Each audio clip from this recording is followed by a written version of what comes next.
একটু বলুন, একটু জোরে বলবেন না? ঠিক আছে। নমস্কার, আমি এখন হারোয়া কেএম হোমিও পয়েন্টে আছি।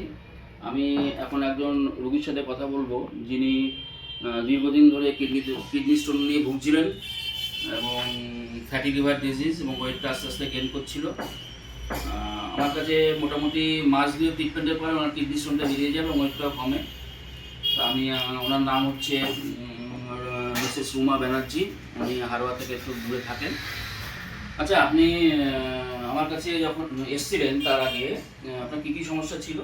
আমার কিডনিতে স্টোনটাই বেশি সমস্যা ছিল, ফ্যাটি লিভার তো আছেই, আর আদার্স এমনি পিঠে ব্যাক দিকে পেন টেন এসব আছে।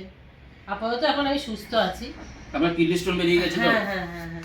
আচ্ছা হালকা করে দেখা গেছে বেরিয়ে গেছে, আপাতত এখন হয়েছে কিনা সেটা বলতে পারবো না, আবার নতুন করে। আচ্ছা, মোটামুটি এখন আপনার ওয়েটও অনেকটা কমে গেছে, হ্যাঁ তাই তো? হ্যাঁ হ্যাঁ, ওয়েট কমে গেছে এখন। কমে গেছে। আগে তো আপনি গ্যাস অম্বলের সমস্যায় ভুগছিলেন। হ্যাঁ হ্যাঁ হ্যাঁ, সেগুলো একটু কম আছে এখন। কম আছে। হ্যাঁ।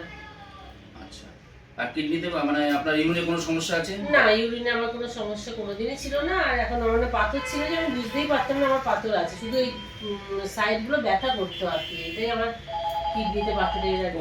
কোমরে হ্যাঁ ব্যথা ছিল, হ্যাঁ হ্যাঁ, দুদিকে। কিন্তু পাথরটা আপনার অনেক বড় ছিল। হ্যাঁ, বড় ছিল। যথেষ্ট পরিমাণে বড় ছিল। ওনার হ্যাঁ, পাথরটা বড় প্রায় ছিল। 10 mm এর কাছাকাছি ওনার হ্যাঁ, পাথরটা ছিল, হ্যাঁ, স্টোনটা ছিল। সেই স্টোনটা প্রেসক্রিপশনে লেখা আছে, আপনার সামনের দিকে দেখতে পারেন কত বড় ছিল। 10 mm মতো একটা পাথর ছিল। সেই পাথরটা এখন মোটামুটি ইয়ে হয়ে গেছে। আপনার বাড়িটা কোথায় এখন? আমার রায়তা, রায়- মানে হারোয়া থেকে 7 কিলোমিটার ভেতরে। আচ্ছা, ঠিক আছে, আপনি মোটামুটি ভালোই আছেন, কোনো সমস্যা হ্যাঁ, নেই হ্যাঁ। আপনার এখন, আর মোটামুটি এখন সুস্থ। ঠিক আছে।